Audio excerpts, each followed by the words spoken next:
Assalamualaikum warahmatullahi wabarakatuh. Alhamdulillahirabbil alamin.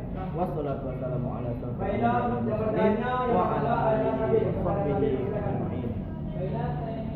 Puji syukur kita kepada Allah Subhanahu wa taala dan alhamdulillahirabbil alamin. Bersalawat kita kepada Nabi Muhammad sallallahu alaihi wasallam. Allahumma shalli ala sayyidina Muhammad wa ala sayyidina Muhammad.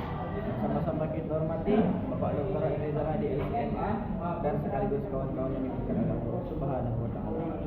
Baiklah, berdirian saya di sini akan membahas tentang 10 judul dan poin-poin terpentingnya.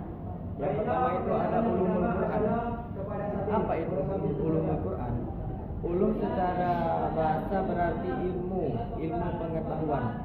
Dan Al-Quran adalah kitab suci umat Islam yang diturunkan kepada Nabi Muhammad SAW melalui malaikat Jibril kepada umat Islam. Jadi para ulama mendefinisikan ulumul Quran ini ialah ilmu untuk mengetahui pemahaman tentang Al-Quran secara mendalam.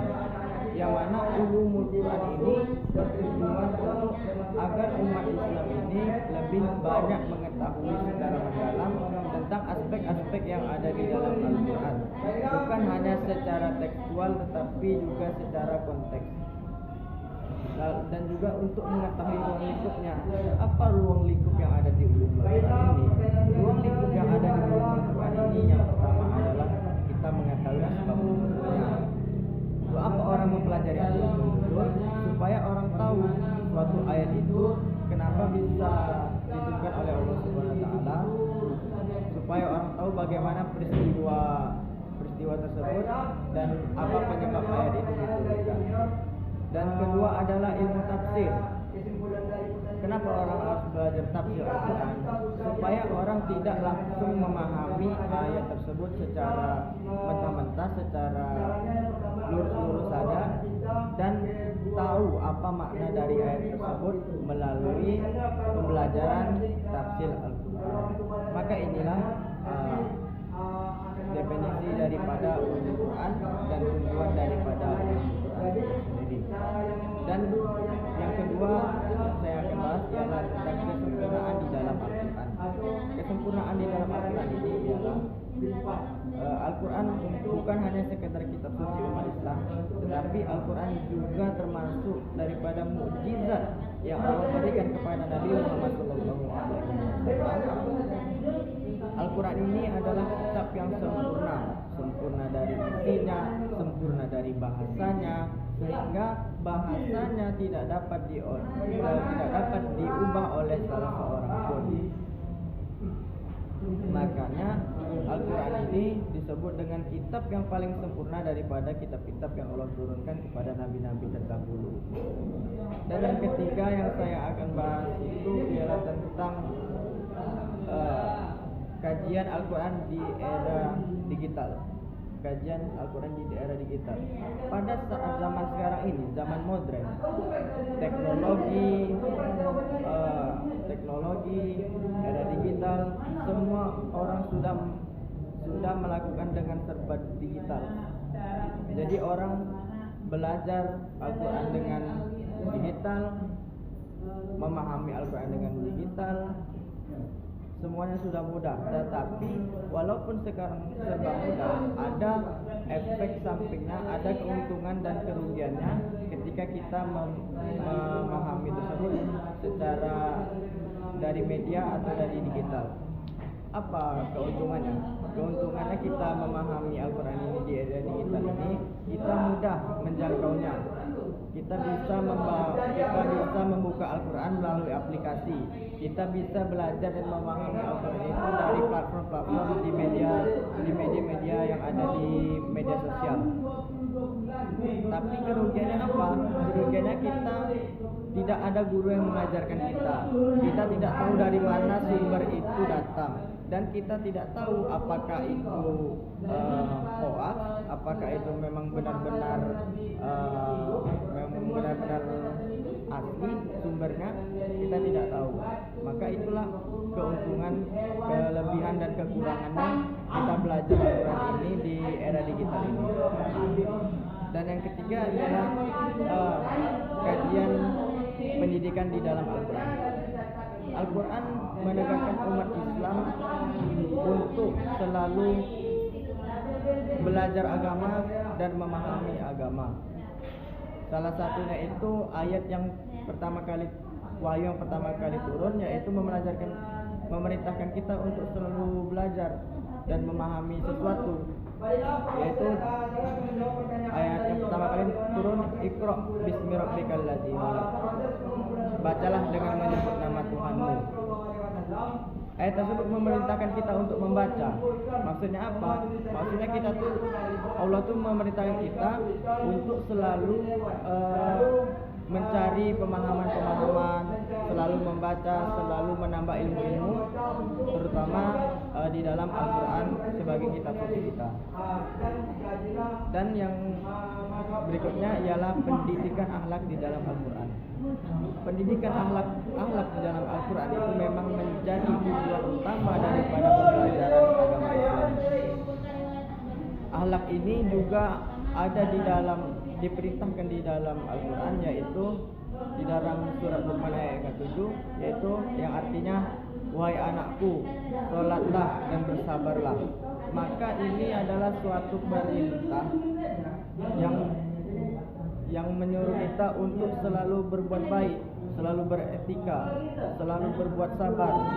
Sabar dan sholat maksudnya di situ adalah perbuatan akhlak kita, supaya kita menjadi akhlak, supaya kita mencontohkan akhlak-akhlak yang baik. Baiklah, yang berikutnya ialah perumpamaan di dalam Al-Quran. Adanya perumpamaan di dalam Al-Quran ini ada yang disebut dengan amsal Al-Quran. Amsal secara bahasa itu ialah perumpamaan atau analogi. Dan berarti secara etimologinya bahwasanya amsal Quran ini ialah perumpamaan penjelasan suatu ayat Al-Quran supaya lebih jelas dan bisa dipahami oleh banyak orang. Contohnya bahwasanya di dalam Al-Quran itu dunia itu diumpamakan seperti sebuah tumbuhan yang ditanam lalu tumbuh subur, kemudian ia layu. Jadi apa maksudnya? Tiga. Jadi apa maksudnya?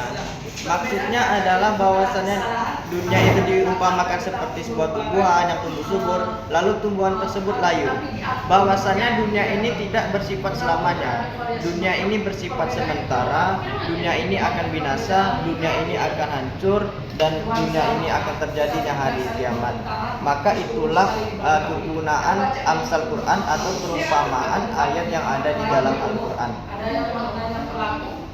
Dan selanjutnya itu adalah cara mengetahui asbabun nuzul. Asbabun nuzul ini ialah suatu peristiwa yang melatar belakangi terjadinya turun ayat. Kenapa ayat ini bisa turun? Apa peristiwanya? Maka inilah yang disebut dengan asbabun nuzul. Lalu bagaimana kita mengetahui ayat ini turun dan apa asbabun nuzulnya? Cara kita mengetahuinya itu yang pertama melalui dari hadis-hadis Nabi, dan yang kedua kita itu tahu daripada kitab tafsir para ulama. Maka inilah cara kita untuk mengetahui apa asbabun nuzulnya, apa peristiwanya, apa latar belakangnya dari ayat ini diturunkan.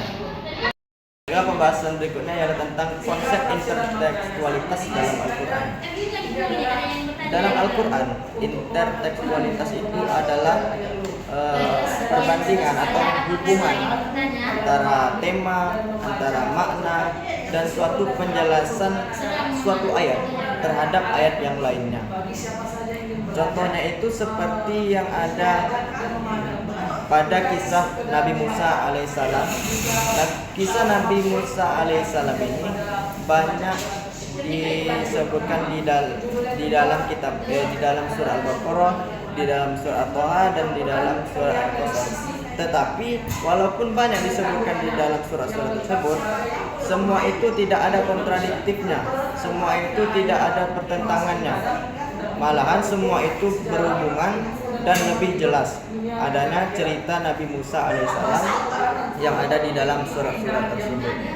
Jadi Al-Quran ini memiliki karakteristik yang unik, yang mana Al-Quran itu memang saling menafsirkan, yang Al-Quran itu saling berhubungan, dan Al-Quran itu memang walaupun banyak ayat-ayat yang menjelaskan tentang kisah Nabi Musa tersebut, Al-Quran itu tidak ada kontradiksi di dalamnya. Jadi hikmahnya apa? Hikmahnya kita supaya kita itu pemahaman kita lebih mendalam, supaya kita itu tidak memahami ayat itu secara terpisah, maksudnya secara terpotong-potong, dan supaya menjadikan kita itu lebih banyak pemahaman ke depannya. Baiklah, dan yang terakhir adalah tentang peran asbabun nuzul dalam penafsiran Al-Quran. Jadi kita itu tidak hanya dianjurkan untuk mengetahui asbabun nuzul saja, tetapi asbabun nuzul ini juga penting, juga besar perannya dalam penafsiran Al-Quran. Apa peran utamanya asbabun nuzul ini terhadap penafsiran Al-Quran? Peran utamanya itu untuk menentukan sebuah hukum, dan perannya lagi asbabun nuzul ini, baiklah, yang terakhir ialah peran asbabun nuzul dalam mentafsirkan Al-Quran. Asbabun nuzul ini tidak hanya penting untuk kita ketahui, tetapi asbabun nuzul ini juga sangat berperan, perannya besar dalam menafsirkan Al-Quran. Apa peran utamanya asbabun nuzul ini dalam menafsirkan Al-Quran?